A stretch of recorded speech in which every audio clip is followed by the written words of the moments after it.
नमस्कार, जय हिंद। आज हम सिंधु घाटी सभ्यता के जो मुख्य बिंदु हैं, जो हमारे सभी कॉम्पिटिटिव एग्जाम में पूछे जाते हैं, उसके बारे में आज हम अध्ययन करेंगे। तो ये सभी मुख्य बिंदु हैं जो सिंधु घाटी सभ्यता से जुड़े हुए हैं। सिंधु घाटी सभ्यता जो एग्जाम में काफ़ी हर कॉम्पिटिटिव एग्जाम में 1-2 नंबर के या 1-2 प्रश्न यहाँ से जरूर आ जाते हैं। कम से कम कुछ नहीं तो 4 से 5 नंबर के प्रश्न तो यहाँ से बनते ही बनते हैं, ठीक ना। तो हम इस वीडियो को इस पार्ट जो सिंधु घाटी सभ्यता है, इसको हम 2 पार्ट्स में कवर करेंगे। आज तो हम सिंधु घाटी सभ्यता के बारे में पूरा समझेंगे। जो सिंधु घाटी सभ्यता के जो इंपॉर्टेंट जो क्वेश्चन है जो यहाँ से पूछे जाते हैं, उसके बारे में अध्ययन कर लेंगे। इसके बाद जानेंगे कल, उसके बाद अगले पार्ट में हम ये जानेंगे कि जो सिंधु घाटी के जो इंपॉर्टेंट जो स्थल और जो भी स्थल है, जो भी स्थल पाए गए हैं, उनके बारे में, ठीक ना। तो आइए जानते हैं थोड़े जो इसके इंपॉर्टेंट चैप्टर इंपॉर्टेंट जो पॉइंट है इसके बारे में थोड़ा हम अध्ययन कर लेते हैं। भाई क्या दिया है देखिएगा, ठीक ना। दिया है कि भारतीय पुरातत्व सर्वेक्षण, जो भारतीय पुरातत्व सर्वेक्षण था, इसके महानिदेशक, जो भारतीय पुरातत्व सर्वेक्षण था, ठीक है, इसके महानिदेशक का क्या नाम था? तो इसके जो महानिदेशक थे उनका नाम था सर जॉन मार्शल। क्या नाम था? सर जॉन मार्शल, ठीक ना, सर जॉन मार्शल। ये सर्वप्रथम भारतीय जो हमारा भारतीय पुरातत्व था, ठीक ना, जो हमारा भारतीय पुरातत्व था, पुरातत्व विभाग था, ठीक ना, जो सर्वेक्षण करता था, उसके जो महानिदेशक थे, जो पहले महानिदेशक थे, वो सर जॉन मार्शल थे। 1902 से लेकर 1928 तक ये भारतीय पुरातत्व के क्या रहे? महानिदेशक रहे। अगला प्रश्न देखते हैं कि हड़प्पा की खुदाई, जो हड़प्पा की खुदाई वो 1920 में की गई थी, ठीक है।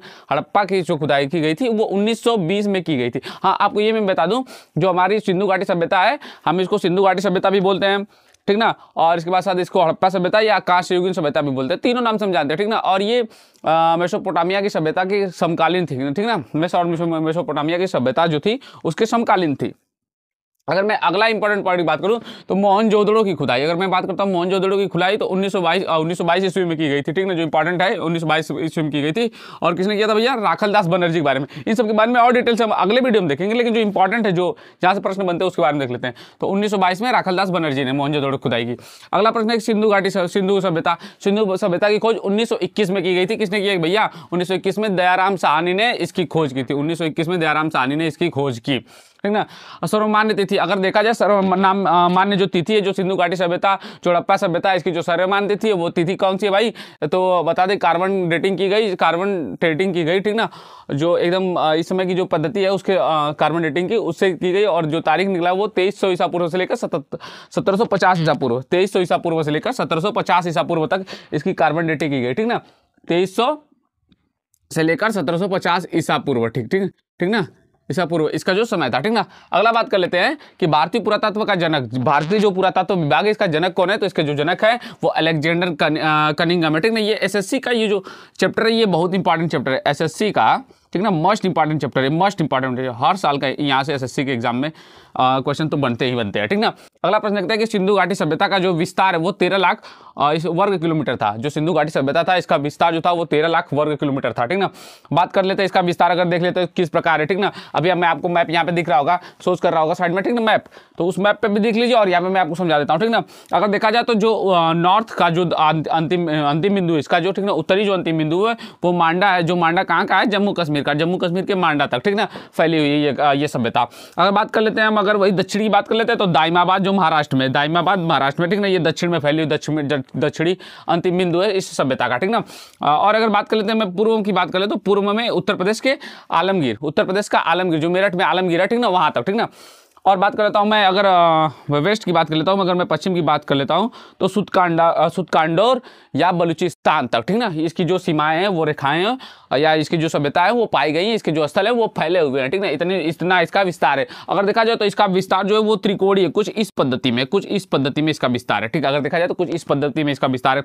हम इसको बलूचिस्तान मान सकते हैं, ठीक ना। इसको दाइमाबाद महाराष्ट्र, ठीक ना, यहाँ आलमगीर, और इसके बाद फिर जम्मू कश्मीर, ऐसा पूरा सिस्टम है, ठीक ना। अगर बात देख लेते हैं, और इसके बाद अगर देखें बाबू, इसके बाद अगर इसका पॉइंट अगला समझते हैं तो जो इंपॉर्टेंट पॉइंट्स है यहाँ से क्वेश्चन उठते हैं, भी लगातार उठते हैं। क्या दिया है कि सिंधु घाटी सभ्यता या हड़प्पा या कांस्ययुगीन सभ्यता, इन तीनों के नाम से हम इसको क्या करते हैं, जानते हैं। अगला देखते हैं कि ये क्या है, ग्रिड पैटर्न पे आधारित है। जो हमारी सिंधु सभ्यता है वो ग्रिड पैटर्न पे आधारित, ग्रिड पैटर्न मतलब समझ ईंटों पे बना हुआ है, ठीक ना। अगला प्रश्न अगर देखते हैं, समतावादी, ये जो इसका समाज था वो कैसा समाज था? वो समतावादी था और मातृ प्रधान था। मतलब यहाँ पे जो महिलाओं का समाज में काफी अच्छा खासा स्तर था, मतलब अच्छी स्तर था, ठीक ना। मतलब जो महिलाएं थी उनको भी क्या किया जाता, प्राथमिकता दी जाती थी। अगला प्रश्न देखते हैं, यहाँ पे योनि और पशुपति की पूजा की थी। पशुपति भगवान शिव, ठीक ना, भगवान शिव, वही आदि अंत महाकाल, ठीक ना, महाकालेश्वर, हर हर महादेव। एक बार जोर से हर हर महादेव बोल के हमारे चैनल को सब्सक्राइब कर लीजिए भाई। तो क्या एक समतावादी और प्लस मातृ प्रधान भी था, और प्लस यहाँ पे योनि की पूजा की जाती और इसके बाद पशुपति की पूजा की जाती थी। तो चलते हैं एक बार केदारनाथ।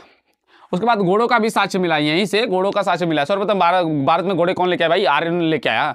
भारत में तो घोड़े आर्य लेके आए, आपका इतिहास की बुक में पढ़ लीजिएगा, भारत में घोड़े आर्य के प्रसिद्ध है। और मैं बात कर लेता हूँ जो लिपि है, जो इस सभ्यता की अगर लिपि है तो कौन सी लिपि भाई? वो गोमूत्रिका लिपि है। नाम याद कर लीजिए, वेरी इंपॉर्टेंट, मोस्ट इंपॉर्टेंट है। गोमूत्रिका लिपि है। इसको हम कौन सा और नाम से जानते हैं? तो वास्त्रोफेदन शैली, ठीक ना, वास्त्रोफेदन शैली की लिपि है, या तो बोल सकते हैं गोमूत्रिका लिपि। ये दोनों में से पूछ देता, अगर ये पूछ देगा सिंधु घाटी सभ्यता की लिपि किस शैली में है, तो गोमूत्रिका शैली में या वास्त्रोफोदन शैली में है। दोनों का मतलब एक ही है, ठीक है। इसका जो भाव है मतलब ये जो शैली है ये किस भाव में है, मतलब जो शैली है इसका क्या रूपरेखा है? तो रूपरेखा कैसा? वो चित्रात्मक है, जिसमें बातें कही गई हैं, जो भी लिखे गए, जो भी अभिलेख है, वो किसमें? चित्र में है, ठीक ना, चित्र में दर्शाया गया है, ठीक ना।